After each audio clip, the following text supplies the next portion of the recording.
Bonjour tout le monde, bonjour les ados, bonjour le groupe des teenagers.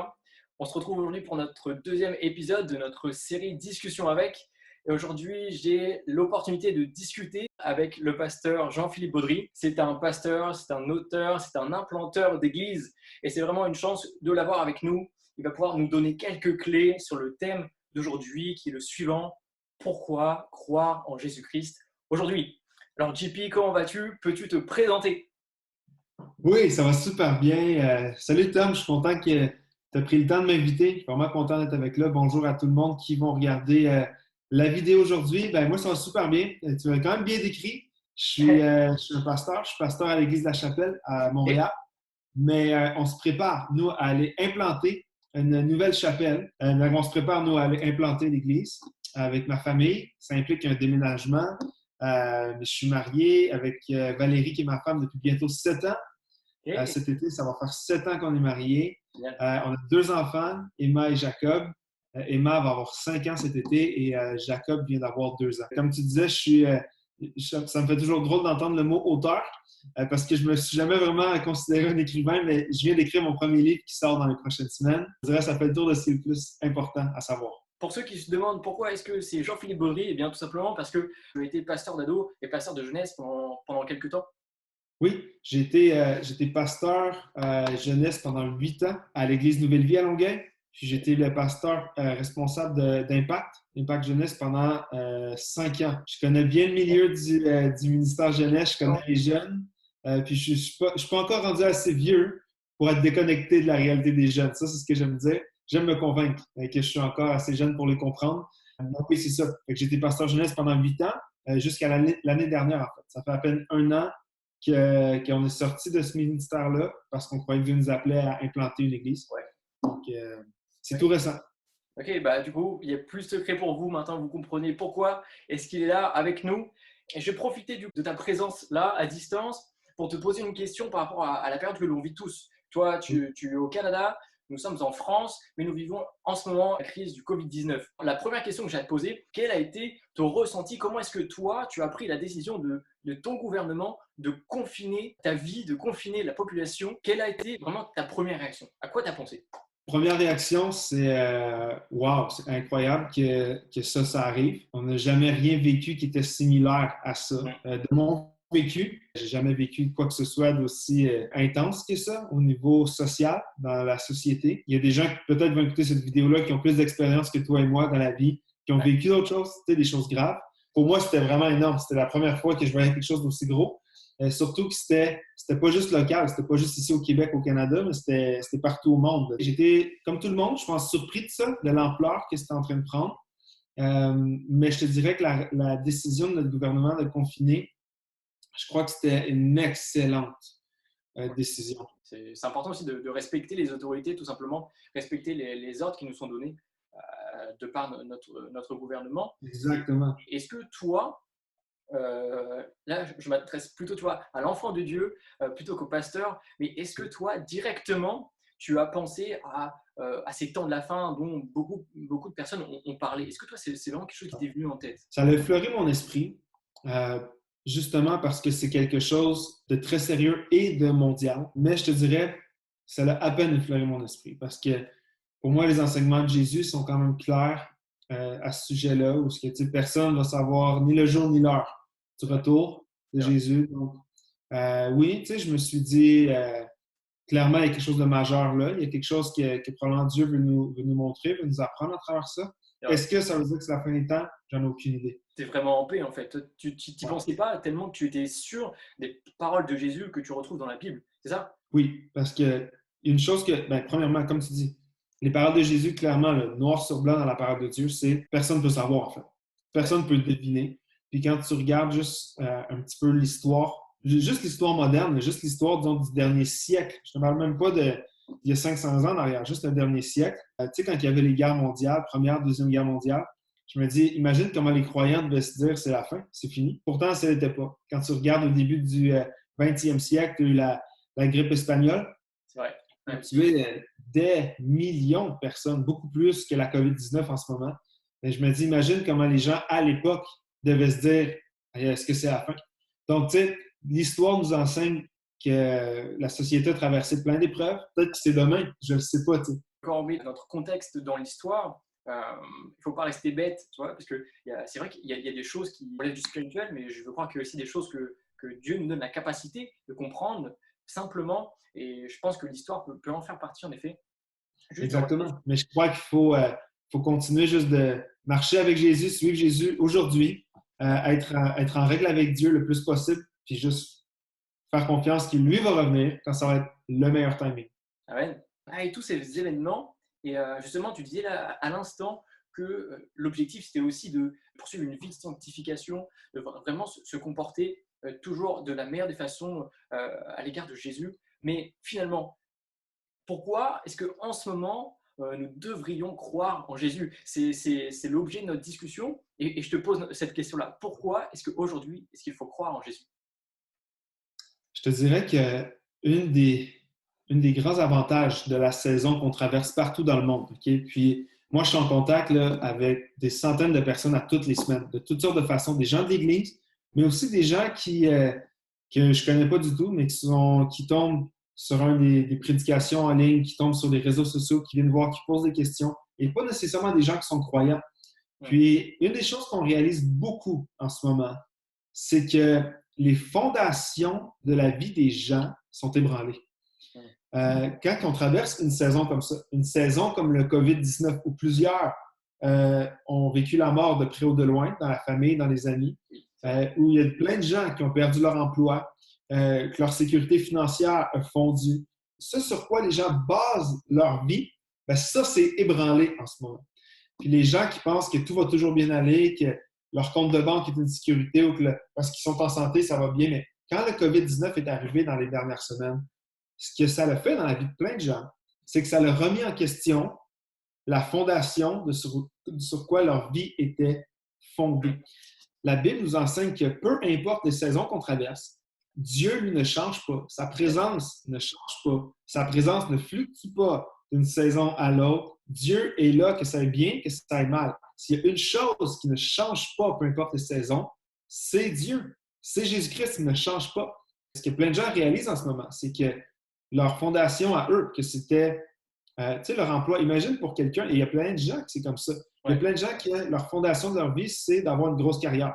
C'est le travail, c'est l'argent, c'est le succès. Enlève-leur tout ça. Enlève tout ça du jour au lendemain. Qu'est-ce qu'il leur reste? Il y a plein de gens qui sont dans ce processus-là en ce moment. Ils sont en train de réaliser que, OK, si tu m'enlèves ce sur quoi j'étais en train de bâtir ma vie, ça peut être le plaisir, l'argent, la carrière, tu peux nommer toutes sortes de choses. Si tu leur enlèves ça, il ne leur reste pas grand-chose. Et c'est ce que plein de gens réalisent en ce moment. Mais prends le COVID, par exemple, en ce moment qu'on traverse, tu ne pourras jamais enlever Jésus de la vie de quelqu'un. En fait, peu importe ce qu'on va traverser, Jésus, la foi, Dieu, le Dieu créateur, le Dieu de l'univers, ça, personne ne pourra jamais me l'enlever, que je sois riche, que je sois pauvre, que je sois dans le succès ou que je sois dans l'échec, que je traverse une pandémie mondiale ou que je sois dans une saison de croissance et de succès.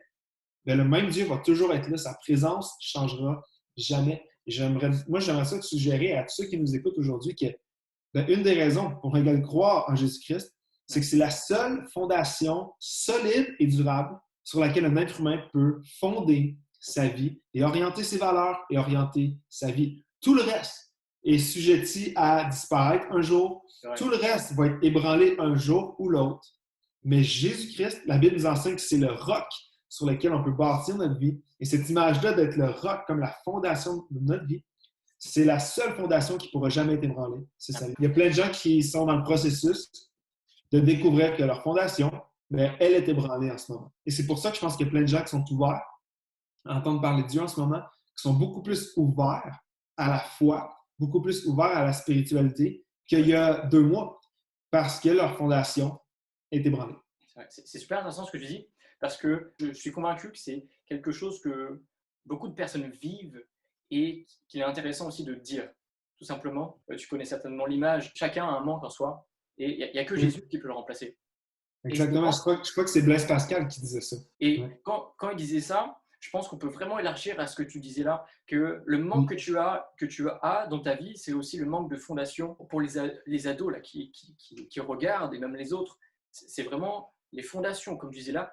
Oui, la période actuellement qu'ils vivent, eh bien, ils peuvent être tourmentés justement pour que Jésus puisse rétablir l'ordre dans leur vie, puisse rétablir le processus. Mais oui, merci Seigneur, parce qu'il n'est pas trop tard. Et c'est aussi ça qui est beau. Il y a encore de l'espérance, parce qu'il n'est pas trop tard. Le passé est le passé, mais actuellement, il est possible de rétablir ces fondations, de les travailler. Et c'est vraiment super intéressant ce que tu partages là. oui, parce que, puis tu vois, j'aime l'image quand Jésus donne une parabole, tu sais, s'il y en a qui écoutent cette conversation et qui sont chrétiens depuis un petit bout ou un petit temps, ils vont reconnaître que, tu sais, Jésus parlait de bâtir sur le sable ou bâtir sur le roc. Mais l'image est incroyable parce qu'il donne l'image que tout le monde bâtit sa vie sur quelque chose. Même Ouais, les ados, les grands, les enfants, les plus vieux, les personnes âgées, chacun d'entre nous, à chaque jour, on bâtit sur une fondation quelconque. On bâtit sur quelque chose.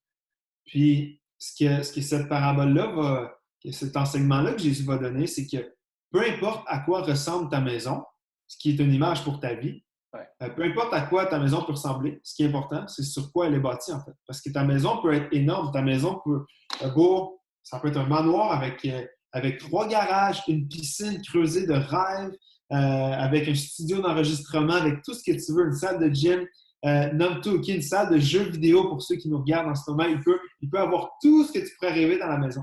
Si la fondation est mauvaise, la maison ne va pas tenir. ouais. Et c'est tellement l'erreur que plein d'ados font, c'est l'erreur que plein d'adultes font. Ouais. C'est qu'on se concentre à quoi ressemble ma maison, à quoi va ressembler ma maison, à quoi va ressembler ma vie. Moi, c'est ça que je veux. Je veux avoir une vie sociale comme ça, je veux t'accepter de mes amis comme ça, je veux avoir une carrière comme ça, je veux avoir une voiture comme ça. Mais ça, c'est toutes des choses qui ne sont pas nécessairement mauvaises en soi. Oui, Mais alors qu'on focus sur toutes ces choses-là, ça, c'est l'apparence de la maison. Ce que Jésus nous enseigne, c'est que l'apparence de la maison n'est pas mal en soi, mais le focus numéro 1 devrait être la fondation sur laquelle tu vas bâtir cette maison-là. C'est ça qui va faire la différence. Est-ce que cette maison-là va être solide? Est-ce que cette maison-là va être durable? Est-ce qu'elle va tenir quand il va y avoir des tempêtes ou il va y avoir des pandémies comme la COVID-19? Est-ce que cette maison-là va tenir? Ce n'est pas les 3 garages qui vont faire en sorte qu'elle tient. C'est la fondation sur les 3 garages sont bâtis qui va faire en sorte que ça tient. Pour tous les ados qui nous regardent, tous les gens qui nous regardent, c'est bien d'avoir des plans, c'est bien de vouloir que sa vie comporte plein de choses, mais la vraie question, c'est quoi la vraie fondation de ta vie? Sur quoi est bâtie ta vie? Et ça, c'est ce que Jésus enseigne. Et moi, je crois, tu sais, ça fait une dizaine d'années que je suis revenu à Dieu. Euh, puis on a traversé des épreuves, on en traverse encore. Et je peux te dire que la seule vraie fondation, c'est vraiment celle de Jésus-Christ, de nos cœurs. ouais. Et je vais te poser une question par rapport justement à ce que tu disais là. Ça fait une dizaine d'années que tu es revenu à Dieu. Et Oui. est-ce que toi, tu aurais quelque chose à partager concernant ton expérience qui te permettrait de savoir pourquoi est-ce que, enfin, comment est-ce que toi ça s'est passé? À quel moment tu t'es dit, ouais, là, j'ai pas le choix. Là, il faut que je croie en Dieu. Là, il n'y a pas d'autre solution. Là, je ne peux pas avoir d'autres fondations plus solides, peut-être. Moi, il y a eu deux événements dans ma vie qui ont fait en sorte que je suis revenu à Dieu. Je suis né dans une famille chrétienne. J'ai une très bonne famille. Mais à l'âge de 16 ans, j'ai complètement quitté la foi, quitté l'Église. J'avais pas des bons amis à l'époque.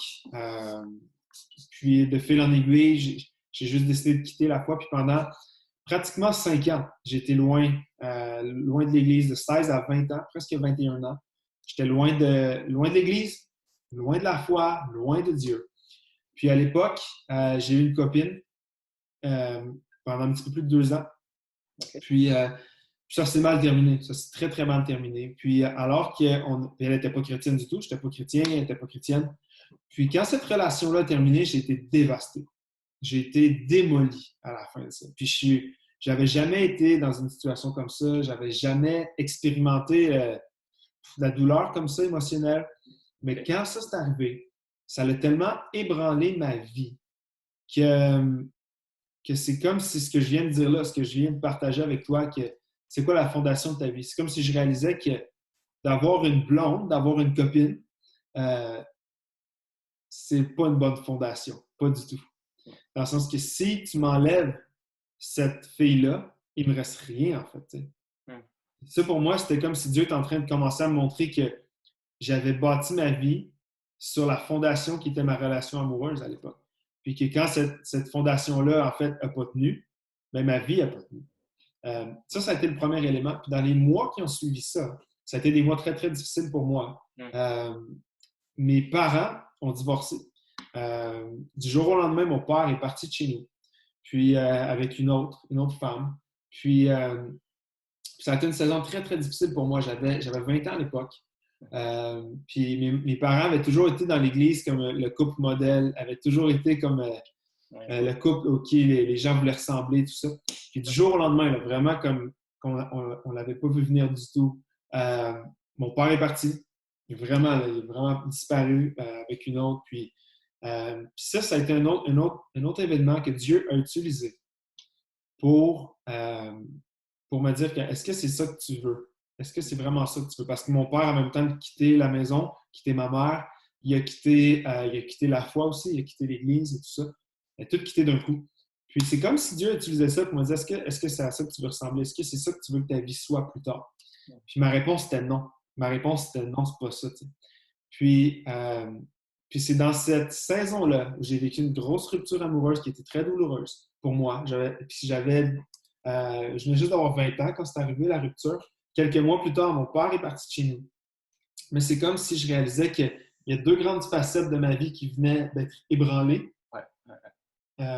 Puis dans cette saison-là, Dieu m'invitait à bâtir ma vie sur une fondation qui allait, elle, jamais être ébranlée, qui était Jésus. Tu sais. Puis c'est à ce moment-là que j'ai décidé de... C'est drôle, hein, parce que je suis un de mes amis à Impact Jeunesse. Je n'avais jamais été de ma vie. Je n'allais pas à l'église Nouvelle-Vie quand j'étais jeune. Puis il m'a invité, puis je décidé d'y aller. C'est la première fois que je retournais à l'église en presque 5 ans. Tu sais. Puis j'ai été tellement touché cette soirée-là. C'était à Impact Jeunesse, puis j'ai reconsacré ma vie à Dieu à Impact. Puis j'ai commencé à aller à Impact après. Puis quelques années plus tard, Dieu a permis que je sois le pasteur d'Impact. Je suis revenu à Dieu à Impact. Puis j'ai été le pasteur d'Impact pendant 5 ans. Mais Dieu a utilisé des saisons difficiles, tu vois, pour me ramener. C'est comme si la rupture amoureuse que j'ai expérimentée et le divorce de mes parents, c'est comme si ces deux éléments-là ont exposé ma fondation qui n'était pas adéquate. Parce que ces deux choses-là ont tombé, puis je réalisais que ma fondation de vie était ébranlée. Puis Dieu m'a invité dans cette saison-là à le remettre lui comme fondation, à bâtir ma vie sur lui, à bâtir ma vie sur sa parole, à bâtir ma vie sur ce que lui enseigne. Puis là, ça fait 10 ans de ça maintenant. Amen. Je trouve vraiment extraordinaire ce que Dieu peut faire dans les vies. Et je veux croire que ce que tu as vécu dans ta vie, simplement, c'est pas parce que tu es JP, c'est vraiment parce que Dieu aime ses enfants. Et je crois que ce qu'il a fait dans ta vie, il est capable de le faire avec n'importe qui d'autre. Et je te remercie vraiment pour la confession, pour le partage que tu nous fais là. C'est quelque chose d'intime et c'est précieux de pouvoir partager ça parce que les relations amoureuses, c'est quelque chose de très particulier et certainement quelque chose en croissance continue avec les ados. Et c'est plein de dangers, c'est un peu des mines. On va aller jusque-là, voir ce qui se passe et voir ce que Dieu peut faire dans ces situations-là. Tu peux le dire, mais tu as capitulé, tu n'as pas eu d'autre choix en fait. Parce que tu as découvert l'amour de Jésus en fait, ou plutôt redécouvert. Oui, puis comme tu dis, les relations amoureuses, c'est un terrain délicat. Puis je crois que pour tous ceux qui nous écoutent en ce moment, même si tu as fait des mauvaises décisions, tu as pris des mauvaises décisions, la grâce de Dieu va toujours aller te chercher là où tu es, peu importe où, peu importe le nombre de mauvaises décisions. Comme moi, j'avais pris des mauvaises décisions, j'ai quitté la foi, quitté l'Église, je me suis engagé avec une fille qui croyait pas du tout en Dieu, qui m'amenait pas du tout plus près de Dieu. Ça m'a amené à faire plein d'erreurs, plein de choses pour qui j'ai payé le prix quand même, parce que la grâce de Dieu pardonne tout, mais tu payes le prix des décisions que tu prends. Donc, tu sais, moi, quand je parle à des ados, quand je parle à des jeunes qui ne sont pas encore mariés, qui sont en fréquentation, qui aspirent à fréquenter quelqu'un ou se marier, peu importe les mauvaises décisions, la grâce de Dieu va toujours être là. Mais tu vas toujours payer le prix des décisions que tu prends, quand même. Dans le sens que moi, dans mon parcours, ça fait en sorte que j'ai un parcours qui n'était pas du tout parfait. J'ai un parcours que j'ai fait des erreurs. Puis ça m'a pris du temps à guérir de ces erreurs-là. Ça m'a pris du temps à apprendre de ces erreurs-là. Puis si j'avais, tu sais, aujourd'hui avec le recul, si j'avais pu éviter Mhm. cette saison-là de déraper des voies de Dieu, puis que tout ça un jour me brise et que Mhm. Dieu t'ait donné d'utiliser ce brisement-là pour me ramener à lui, mais aujourd'hui, je me dis, aïe, aïe, si j'avais pu juste éviter ça et rester dans les Ouais. voies de Dieu, ben, c'est ça que je voudrais faire à la place. Mhm. Mais c'est pas ma vie, c'est pas mon histoire. Fait que, tu sais, je veux juste encourager les gens à deux choses. Si tu t'es éloigné du plan de Dieu pour ta vie, puis tu marches hors des sentiers de Dieu pour ta vie, ben, la grâce de Dieu va toujours être là. Dieu t'attend dans le détour à chaque fois. Il va aller te chercher et il va te ramener. Mais l'autre chose, c'est que si toi, en ce moment, tu es un ado et tu marches dans les voies de Dieu, je ne pourrais pas être assez incisif pour te dire ne sors pas des voies de Dieu. Ne sors pas du plan de Dieu. Parce que alors que tu sors, alors que tu penses que tu vas expérimenter c'est quoi qui est le fun, c'est quoi qui est plaisant, c'est quoi qui est ta liberté, alors que tu vas expérimenter ça, ce que moi j'ai fait. Euh, en fait, j'ai découvert qu'il n'y avait aucun plaisir là-dedans parce que j'ai payé une facture beaucoup plus élevée que j'aurais pensé. Fait que, tu ne pourras jamais perdre à rester dans les voies de Dieu, bien au contraire. Ok. Même si des fois c'est long, même si des fois tu regardes autour et tu vois toutes les autres partout qui ont l'air d'avoir du fun, Mhm. qui ont l'air de s'amuser, qui ont l'air d'avoir une vie épanouie. Je ne suis pas très vieux, mais je suis capable de dire aujourd'hui que c'est pas vrai. C'est pas parce que tu vois tout le monde qui couche avec tout le monde, c'est pas parce que tu vois des gens qui ont l'air de faire la fête tout le temps et qui sont l'air d'être vraiment, vraiment joyeux, vraiment en paix. C'est pas vrai. C'est un mirage. Et ça, c'est des fondations très, très minces. Ok. Quand une saison comme le COVID-19 arrive, quand une saison comme une rupture arrive, quand une saison qui arrive difficile, ben, tu vas voir que la fondation de ces gens-là va être exposée Mhm. et tu vas voir leur vie tomber, comme ça m'est arrivé. Donc toi, c'est vraiment le conseil que tu donnerais à ces ados, à ces personnes qui croient en Dieu, de vraiment pas s'écarter du chemin, de persévérer. Et, Oui. qu'est-ce que tu pourrais dire pour encourager ceux qui doutent, tu vois, ceux qui ils sont un peu entre deux chaises. Et tout à l'heure, tu disais quelque chose, ah, si je savais, je l'aurais fait avant. Et comment est-ce que toi, tu peux encourager, eh bien, là, en ce moment, à encourager une personne qui doute, qui est entre deux chaises? Oui. Euh, moi, ce que je te dirais, si toi, tu écoutes cette vidéo-là et que tu doutes, moi, je te dis, donne une chance à Dieu. Donne une chance, tu n'as rien à perdre. Tu vois, des disciples, quand Jésus était crucifié, Jésus ressuscite, puis un qui ne croyait pas, il dit, je ne crois pas. Pour moi, faut que je vois les trous dans ses mains. Ben, savez-vous qu'est-ce que Jésus a fait? Ouais, c'est Il a vrai. montré. Puis moi, je crois que ça, c'est une image. C'est une image parce que chacun de nous, aujourd'hui, on se pose des questions. Souvent, on se dit, est-ce que c'est vrai? Est-ce que Dieu est là? Est-ce que Dieu existe? Est-ce que vraiment il peut changer ma vie? Est-ce que vraiment le Dieu de l'univers, est-ce que c'est vraiment lui qui m'a créé? Est-ce qu'il y a vraiment des plans pour moi? Puis c'est normal que tu te poses cette question-là. Là. Moi, quand je me suis éloigné de la foi et quand je revenais, ces questions-là, je les avais à chaque jour dans ma tête. Mais si tu demandes à Dieu euh, de se révéler à toi, je crois qu'il va le faire. Je crois vraiment qu'il va le faire. Mm. Et si tu donnes une chance sincère à Dieu de te parler, ça veut dire quoi ça? Ça veut dire d'aller à l'église, d'écouter une vidéo comme celui-là, de te mettre en contact avec quelqu'un qui croit et de lui poser tes questions. Que ce soit d'ouvrir ta Bible. Tu n'as peut-être jamais fait ça, peut-être que pour toi, ça a l'air fou ce que je suis en train de dire, mais d'ouvrir la Bible et de lire quelques lignes et dire, Seigneur, Dieu, si tu existes, parle-moi, révèle-moi, révèle-toi à moi. Mais juste de commencer à le faire. Et juste de donner une chance à Dieu. C'est Donne-lui une oser, chance. oser, tout simplement. Exactement. Ok. Exactement. Puis je crois vraiment que Dieu est fidèle et je crois que Mm. Dieu va se révéler à toi. Je Ouais. crois qu'il va le faire. Ok. C'est super encourageant ce que tu dis là. Et je crois que ça parle à plusieurs actuellement. Et, euh, et je veux te remercier encore une fois pour le temps que tu prends là, le temps que tu prends pour encourager. Est-ce qu'on peut prier tout simplement pour ces personnes avant de se quitter? Est-ce qu'on peut prier vraiment pour ces personnes-là, pour que Dieu agisse au moment où elles regardent cette vidéo-là? Et même après cette vidéo-là, que Dieu travaille leur cœur et qu'ils puissent vraiment avoir un renouveau dans leur vie. Oui, oui, oui, clairement. Je prie pour eux. OK.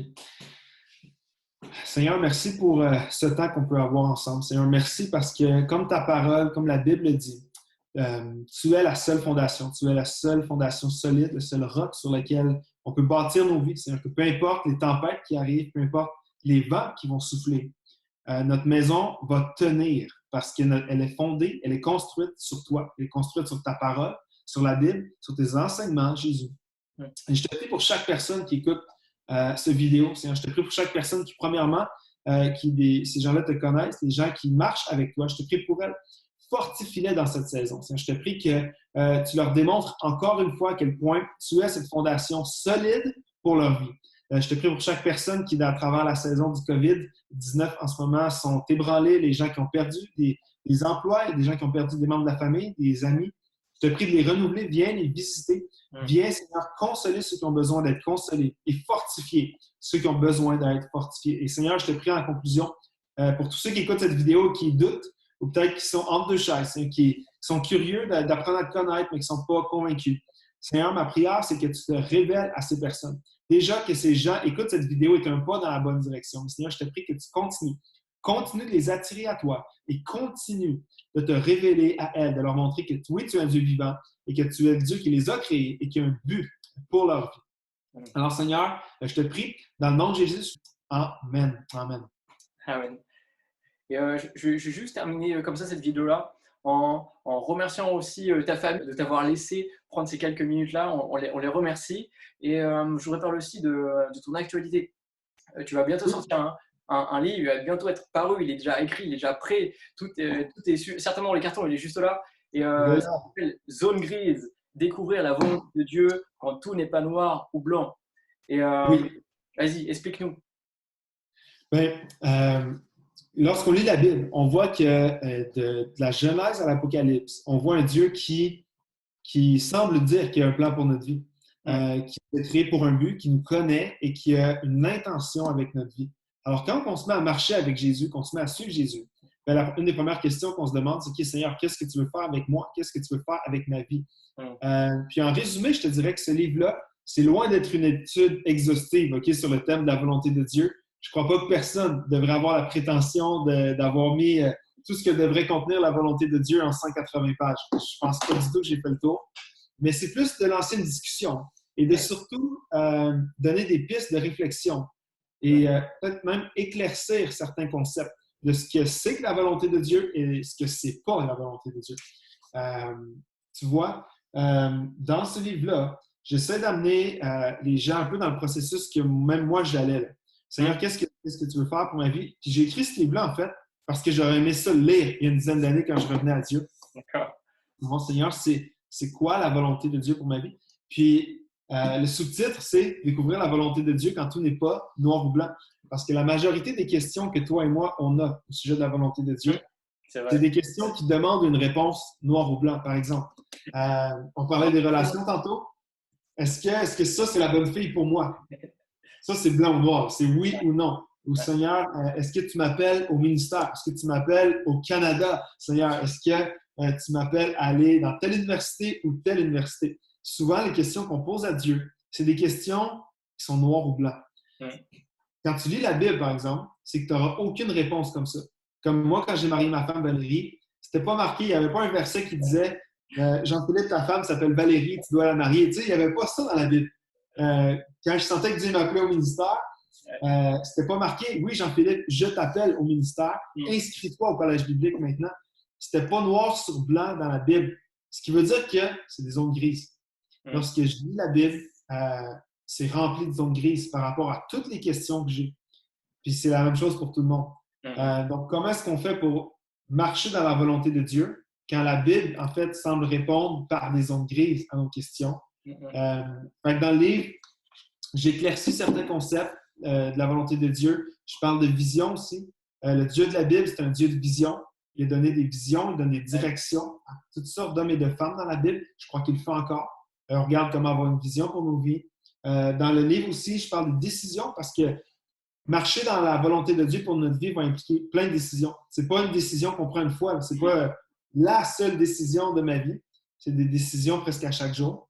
Comment prendre des décisions qui sont dans la volonté de Dieu? J'en parle là-dedans. Puis d'expérimenter la volonté de Dieu, ça se fait à travers différentes saisons. Tu vois, quand j'ai répondu à l'appel de Dieu pour ma vie d'aller dans le ministère, d'aller au collège biblique, là, j'étais dans une saison où j'étais célibataire, j'étais pas papa, j'étais pas marié, j'avais aucun ministère, j'étais juste un gars qui aimait Jésus puis je voulais le servir. Puis aujourd'hui, je regarde 10 ans plus tard, je suis marié, je suis papa, je suis pasteur, on s'en va implanter une église, Mais pour moi, c'est la même volonté de Dieu, mais je la vis dans une autre saison de ma vie. C'est vrai. Fait que dans le livre, je vais parler de comment marcher dans la volonté de Dieu dans différentes saisons, des saisons qui ne se ressemblent pas, mais comment discerner la volonté de Dieu dans les saisons qui ne se ressemblent pas dans nos vies. Fait que je parle de ça aussi là-dedans. Fait que je te fais un topo, 180 quelques pages, à peu près en 2 minutes de résumé, mais en Ok. gros, c'est ça. Bah, merci beaucoup. Et quand est-ce que ça sort? Comment est-ce qu'on peut se le procurer alors? Le livre va être disponible sur Amazon, donc il va être disponible aussi sur Amazon.fr, sur toutes les plateformes Amazon. Il va être disponible en version papier et en version e-book, version digitale. Ah, Et le livre va sortir en même temps que la série. Là, je te donne une primeur, Tom, c'est une grosse, grosse primeur. Mais le livre va sortir en ce moment à La Chapelle. On est dans une série qui s'appelle Toutes choses nouvelles.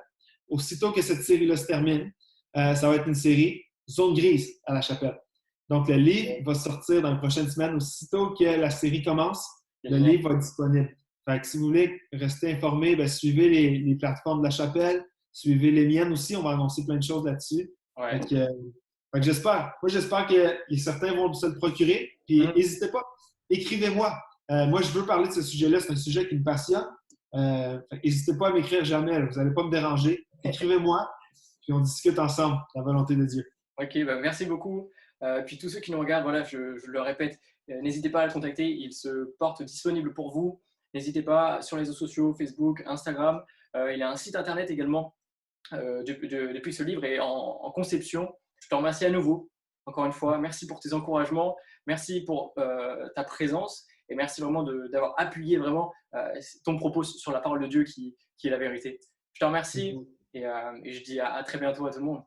Merci, Tom. Je t'aime beaucoup, mon homme. Je crois en toi. Bye tout le monde qui nous écoute. Soyez bénis. Bye bye.